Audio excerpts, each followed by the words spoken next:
محترم علماء کرام، بزرگوں، دینی و ملی بھائیوں، خواتین اسلام، اللہ رب العالمین کا فضل و کرم ہے کہ اس کی مدد اور توفیق سے آج ایک لمبی مدت کے بعد ہم اور آپ ایک دینی اجتماع میں بیٹھے ہوئے ہیں۔ آج کے اس پروگرام کے آغاز کے لیے میں عزیزم ڈی فیض الرحمن بن ڈی فضل الرحمن کو دعوت دیتا ہوں، تشریف لائیں اور قرآن مجید کی تلاوت سے مجلس کا آغاز فرمائیں۔ واللہ یشہد انہم لکاذبون لا تقم فیہ ابدا لمسجد اسس علی التقوی من اول یوم احق ان تقوم فیہ رجال یحبون ان یتطہروا واللہ یحب المطہرین افمن اسس بنیانہ على تقوى من الله ورضوان خير أم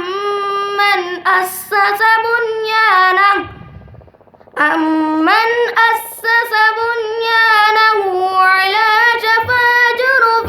هار فانهار به في نار جهنم والله لا يهدي القوم الظالمين لا يزال بنيانهم الذي بنوا ريبة في قلوبهم إلا أن تقطع قلوبهم والله عليم حكيم إن الله اشترى من المؤمنين أنفسهم وأموالهم بأن لهم الجنة يقاتلون في سبيل الله فيقتلون ويقتلون وعدا عليه حقا في التوراة والإنجيل والقرآن ومن أوفى بعهده من الله فاستبشروا ببيعكم الذي بايعتم به وذلك هو الفوز العظيم التائبون العابدون الحامدون السائحون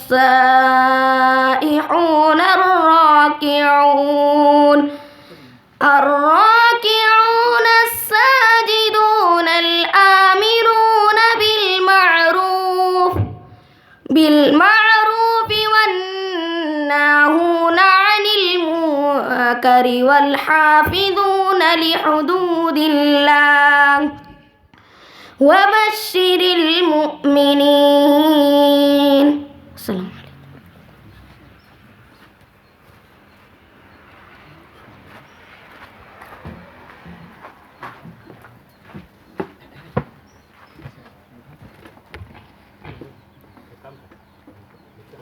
جزاک اللہ احسن الجزا۔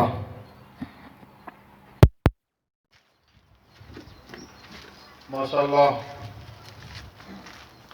ابھی تک ہم اور آپ عزیزم ڈی فیض الرحمن کی زبانی قرآن مجید کی تلاوت سماعت فرما رہے تھے، بڑی اچھی آواز میں تلاوت کر رہے تھے۔ اللہ تعالیٰ آپ کے علم میں اور برکت عطا فرمائے اور مکمل حافظ قرآن بنائے۔ قرآن مجید میں اللہ تعالیٰ نے فرمایا وَذَكِّرْ فَإِنَّ الذِّكْرَىٰ تَنفَعُ الْمُؤْمِنِينَ۔ اے نبی صلی اللہ علیہ وسلم، آپ نصیحت کرتے رہیں، اس لیے کہ نصیحت سے اہل ایمان کو فائدہ پہنچتا ہے۔ ہم سب کی دینی رہنمائی کے لیے، ایمان کی تازگی لانے کے لیے اور ہمارے اندر بیداری پیدا کرنے کے لیے اس قسم کی دینی اصلاحی مجلسوں کا انعقاد بہت ضروری ہے۔ الحمدللہ ایک بہت لمبے وقفے کے بعد ہم اس قسم کے پروگرام میں جمع ہیں۔ اللہ تعالیٰ ہماری اس مل بیٹھنے کو قبول فرمائے اور اس پروگرام کو اعلیٰ کامیابی سے نوازے۔ میں آئے ہوئے تمام حاضرین کا اور تمام خواتین کا اس پروگرام میں استقبال کرتا ہوں۔ اہلا و سہلا و مرحبا بکم۔ الحمدللہ ایمان کی محبت میں، اپنے دلوں میں ایمان کی تازگی پیدا کرنے کے لیے آپ ایک نیک جذبے کے ساتھ اس شہر سے باہر اس پروگرام میں آپ تشریف لائے ہیں۔ یقیناً آپ کی دین پسندی کی یہ واضح دلیل ہے۔ اللہ تعالیٰ آپ کے اس جذبے کو قبول فرمائے اور جو بھی ہم کتاب و سنت کی باتیں ہم یہاں پر سنیں گے، اللہ تعالیٰ ہمیں اس کی روشنی میں اپنی زندگیوں کو سنوارنے کی اللہ توفیق دے۔ آئیے ہم اب پروگرام کے اصل مقصد کی طرف چلتے ہیں۔ اس پہلی نشست کے خصوصی مقرر ہیں فضیلت الشیخ حافظ محمد امین عمری مدنی حفظہ اللہ، استاذ جامعہ محمدیہ عربیہ رائے گروپ۔ الحمدللہ آپ سب شیخ کی شخصیت سے اچھی طرح واقف ہیں۔ الحمدللہ بڑا دل نشیں خطاب آپ کا ہوتا ہے اور حالات حاضرہ کی مناسبت سے بڑا ہی اہم موضوع آپ کو دیا گیا ہے، عظمت رسول صلی اللہ علیہ وسلم۔ ہمارے نبی صلی اللہ علیہ وسلم کی عظمت، آپ کا مقام و مرتبہ کیا ہے، آپ کی خصوصیات کیا ہے، انشاءاللہ آپ سے ہم کتاب و سنت کی روشنی میں سماعت فرمائیں گے۔ میں آپ سے گزارش کرتا ہوں کہ آپ ڈائس پر تشریف لائیں اور اپنے موضوع کی وضاحت فرمائیں۔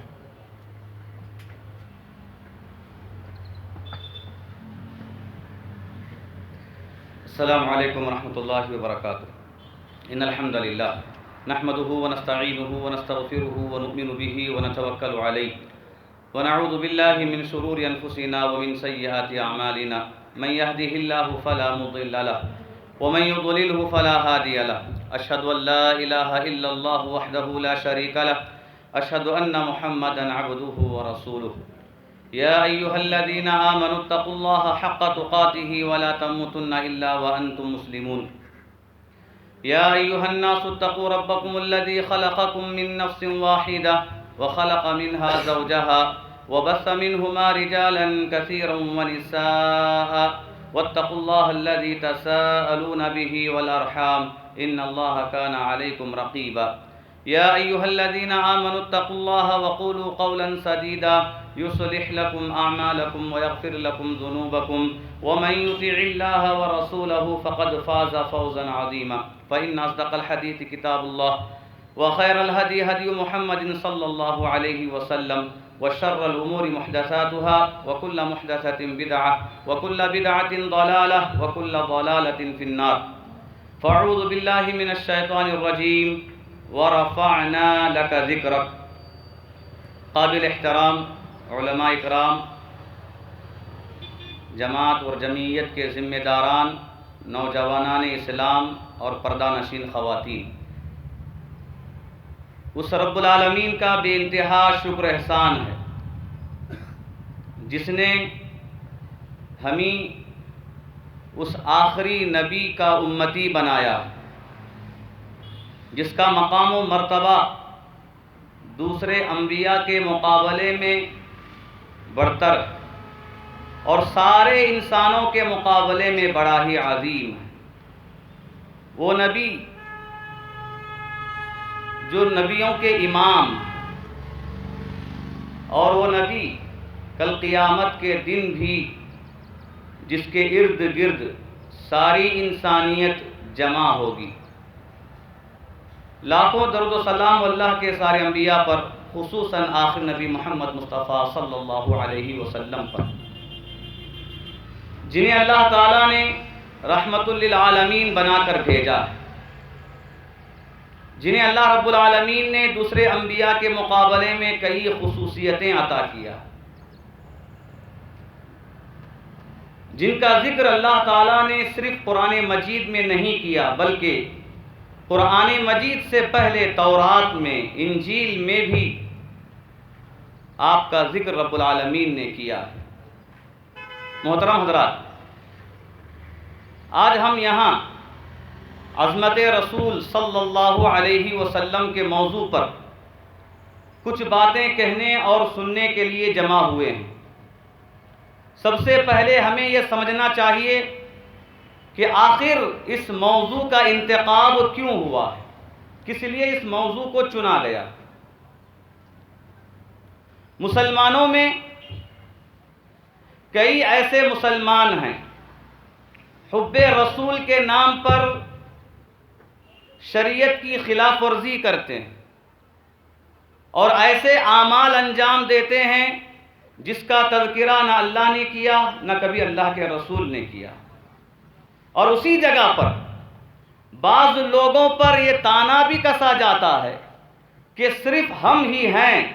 جو نبی سے حقیقی معنوں میں محبت کرنے والے ہیں،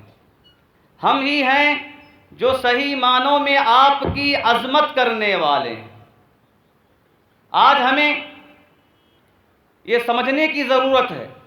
جہاں تک محبت عظمت کا تعلق ہے، ہر مسلمان کے لیے اپنے دل میں آپ صلی اللہ علیہ وسلم کی محبت کو بھرنا، آپ کی عظمت کو بھرنا واجب ہے، ایمان میں شامل ہے۔ جو آپ سے محبت نہیں کرتا وہ مومن اور مسلمان نہیں ہے، جو آپ کی تعظیم نہیں کرتا وہ کبھی مومن اور مسلمان ہو نہیں سکتا۔ اور اسی قدر آج اس موضوع کے انتخاب کی ایک دوسری وجہ یہ بھی ہے کہ ہم جس نبی کو مانتے ہیں، جس نبی پر ہم نے ایمان لایا، جس نبی کو ہم اپنا رہنما، ہادی، پیشوا، امام تسلیم کرتے ہیں، جب ہم اس نبی کے مقام و مرتبے کو سنیں گے، جانیں گے، اس کی عظمت قرآن و احادیث میں جو بتائی گئی ہے اس کا لحاظ رکھیں گے، تو یقیناً ہمارے ایمان میں اور اضافہ ہوگا۔ ہم جس کی اقتداء و اتباع کر رہے ہیں،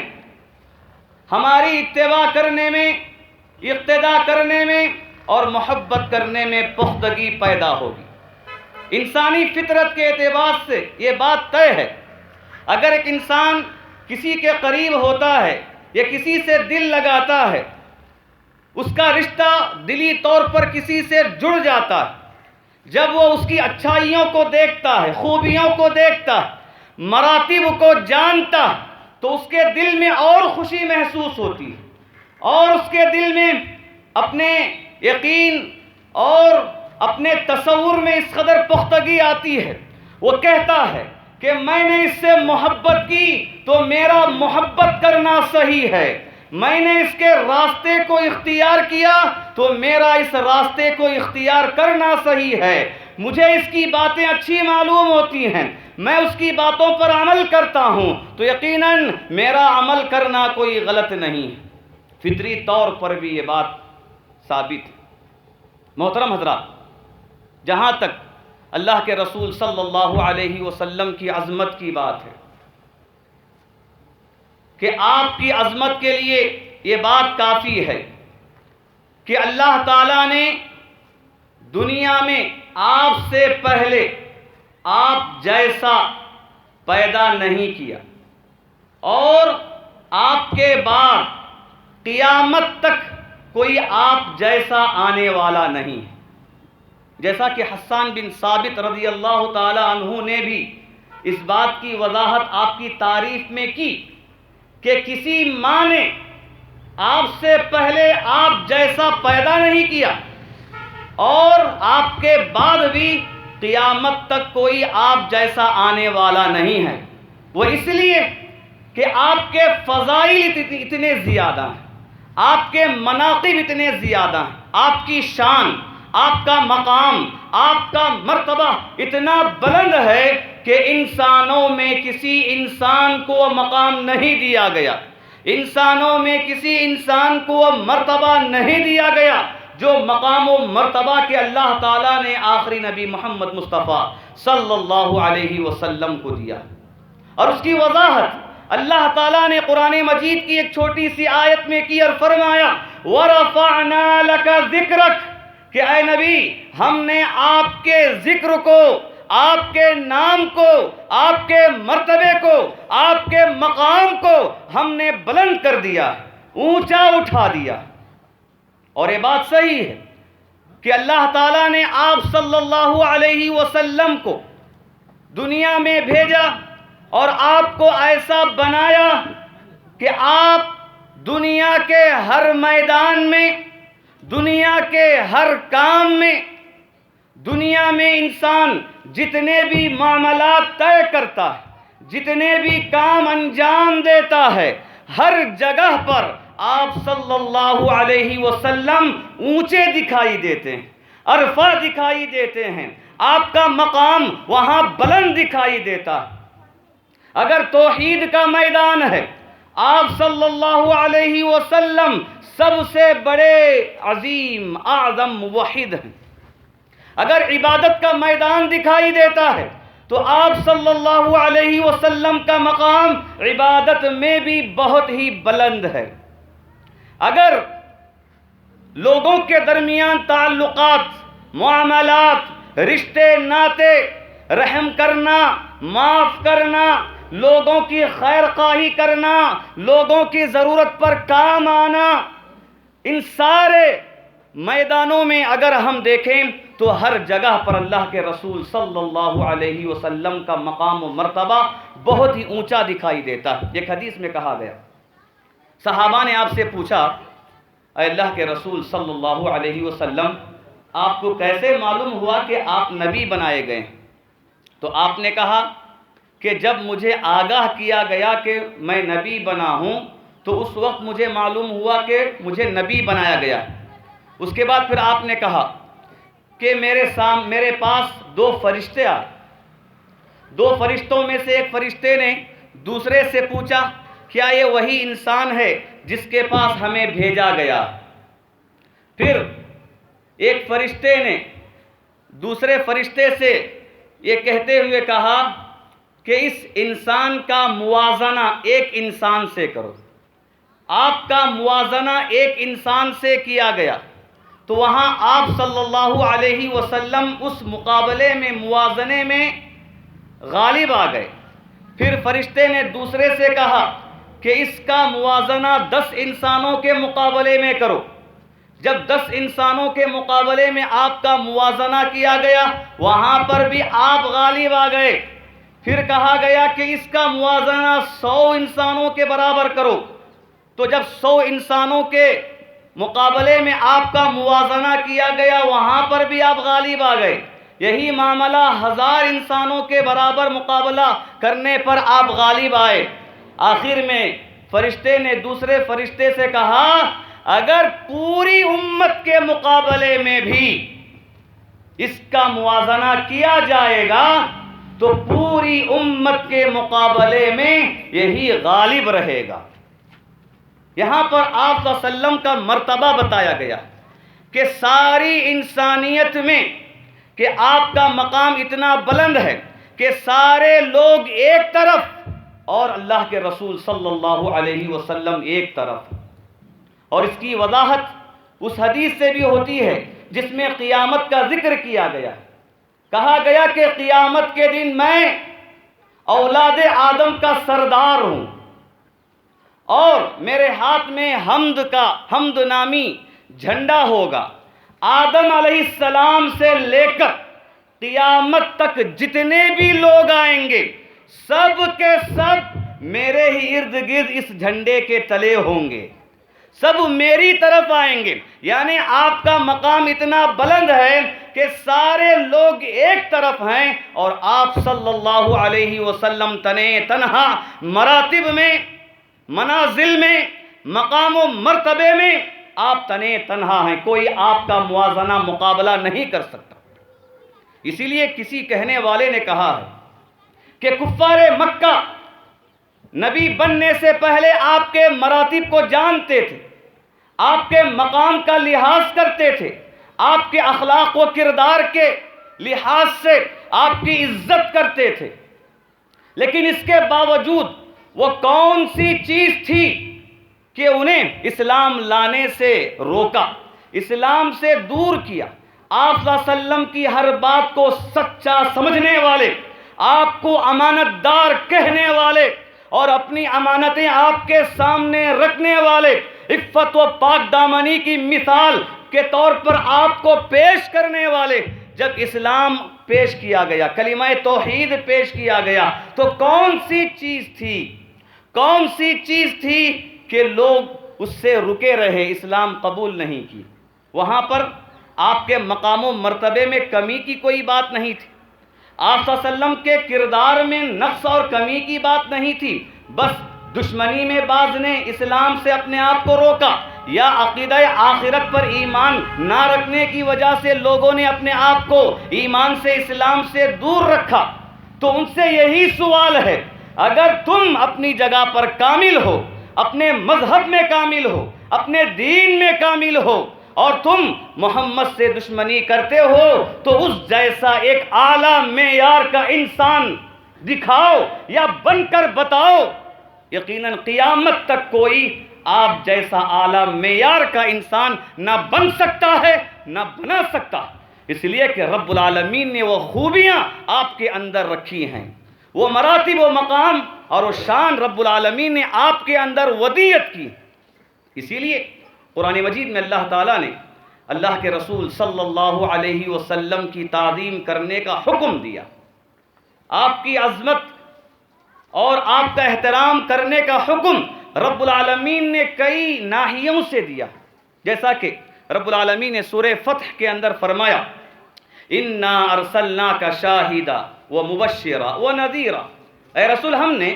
آپ کو گواہ بنا کر بھیجا ہے، خوشخبری سنانے والا بنا کر بھیجا ہے اور ڈرانے والا بنا کر بھیجا ہے۔ لَتُؤْمِنُوا بِاللَّهِ وَرَسُولِهِ وَتُعَزِّرُوهُ وَتُوَقِّرُوهُ وَتُسَبِّحُوهُ بُكْرَةً وَأَصِيلًا، تاکہ لوگ آپ پر ایمان لائیں۔ رب العالمین نے خطاب کیا تاکہ تم ایمان لاؤ اس رسول پر اور اس رسول کی تم عزت کرو، اس رسول کا تم احترام کرو اور صبح و شام اللہ رب العالمین کی پاکی بیان کرو۔ مفسرین نے اس آیت کے ضمن میں کہا کہ اللہ تعالیٰ نے اس آیت میں ایک مشترک بات بتایا ہے اور اس کے ساتھ ایک الگ الگ بات رب العالمین نے بتایا۔ مشترک بات یہ ہے کہ ایمان اللہ پر لایا جائے اور اس کے رسول پر لایا جائے، اور الگ الگ بات رب العالمین نے بتایا کہ رسول کی تعظیم کی جائے اور اللہ کی پاکی بیان کی جائے۔ پاکی اللہ کی بیان کی جائے گی تعظیم کے ساتھ، اور اللہ کے رسول صلی اللہ علیہ وسلم کی عزت کی جائے گی، احترام کیا جائے گا، قول میں، فعل میں، فکر میں کسی ناحیے سے بھی رسول کی عزت میں حرف آنے نہیں دیا جائے گا، آپ کی شان میں کمی آنے نہیں دی جائے گی۔ یہاں تک کہ رب العالمین نے آپ صلی اللہ علیہ وسلم کی تعظیم میں یہ بھی کہا، اگر تم رسول سے خطاب کرنا چاہتے ہو تو ایسے کلمات استعمال مت کرو جن کلمات میں دو معنی آتے ہیں، ایک معنی تعظیم کا آتا ہے اور ایک معنی تعظیم میں کمی کا آتا ہے۔ اگر ایسے ذو معنی کے الفاظ ہوں تو رسول سے خطاب کرنے میں، رسول سے بات کرنے میں ایسے کلمات استعمال نہیں کر سکتے، اس لیے کہ ہو سکتا ہے کہ اس کی وجہ سے دوسرے لوگ یہ تصور کر لیں کہ رسول کی شان میں کمی کی جا سکتی ہے، آپ کے احترام میں نقص پیدا کیا جا سکتا ہے۔ رب العالمین نے فرمایا یا ایھا الذین آمنوا لا تقولوا راعنا وقولوا انظرنا، کہ ایمان والو جب تم رسول کو پکارو اور اپنا نگہبان نگران کہنا چاہو تو لفظ راعنا استعمال مت کرو، اس لیے کہ لفظ راعنا ایسا لفظ ہے جس کے اندر اچھا معنی بھی نکلتا ہے، غلط معنی بھی نکلتا، اور غلط معنی نکالنے والے یہود اس کا استعمال کیا کرتے تھے۔ رب العالمین نے اہل ایمان کو اس سے روکا کہ جب تم رسول کا نام لو، رسول کے لیے کلمات استعمال کرو تو ایسے کلمات ہرگز استعمال نہ کرو جس میں اچھے معنی کی بات بھی ہو اور نقص کی بات بھی ہو۔ محترم حضرات، اللہ تعالیٰ نے قرآن مجید کی کئی آیتوں میں آپ صلی اللہ علیہ وسلم کی تعظیم کرنے کا حکم دیا، اور اسی تعظیم کے حکم میں اللہ تعالیٰ نے فرمایا رسول کی تعظیم یہ ہے کہ رسول جو تعلیم تمہیں دے اس تعلیم کو تم اپناؤ، اور جس چیز سے تمہیں روکے اور اس چیز سے تم رک جاؤ۔ ما آتاکم الرسول فخذوہ وما نہاکم عنہ فانتہوا، کہ رسول جو چیز تمہیں دیتے ہیں اسے تم لو اور جس چیز سے تمہیں روکتے ہیں اس سے رک جاؤ، یہی تعظیم ہے۔ رسول کی اتباع کرنا، رسول کی تعلیمات پر عمل کرنا، دیے ہوئے چیزوں کو اپنانا، منع کردہ چیزوں سے اپنے آپ کو روکنا، یہ رسول کی تعظیم ہے، رسول کا احترام۔ اور رسول کے احترام میں رب العالمین نے ایک بات یہ بھی بتائی یا ایھا الذین آمنوا لا ترفعوا اصواتکم فوق صوت النبی، اے ایمان والو رسول کی بات کے مقابلے میں اپنی آوازوں کو بلند مت کرو۔ جب رسول بات کر رہے ہو، رسول کی آواز آ رہی ہو، ایسے وقت میں اپنی آواز کو بلند مت کرو۔ اگر کوئی اپنی آواز کو بلند کرتا ہے وہ رسول کی تعظیم میں کمی کر رہا ہے، وہاں اس نے احترام کا لحاظ نہیں رکھا، آپ کی عظمت کا لحاظ نہیں رکھا۔ رب العالمین نے سختی کے ساتھ اس سے منع کیا۔ محترم حضرات، قرآن مجید کا جائزہ لیں تو ہمیں بات معلوم ہوتی ہے کہ اللہ تعالیٰ نے آپ صلی اللہ علیہ وسلم کی عظمت کے پہلو قرآن مجید میں کئی بتائے کہ آخر آپ کی ہم تعظیم کریں، آپ کی عظمت کا لحاظ رکھیں تو کیوں رکھیں؟ آخر وہ کون سے فضائل، وہ مناقب آپ کے ہیں کہ جس کی وجہ سے آپ کی تعظیم کرنے کا حکم دیا گیا ہے اور آپ کے احترام کو ایمان کا حصہ بتایا گیا ہے، اور جو آپ کی تکریم نہیں کرتا اسے مومن ہونے سے ہی انکار کر دیا گیا۔ اگر ہم دیکھیں تو قرآن مجید میں اللہ تعالیٰ نے کئی ایسے چیزوں کا ذکر کیا جس کی وجہ سے رسول کی تعظیم کرنا سب پر فرض اور واجب ہو جاتا ہے،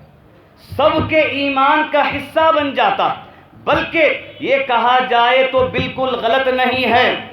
کہ رسول کی تعظیم کرنا انسانوں کے لیے اس لیے ضروری ہے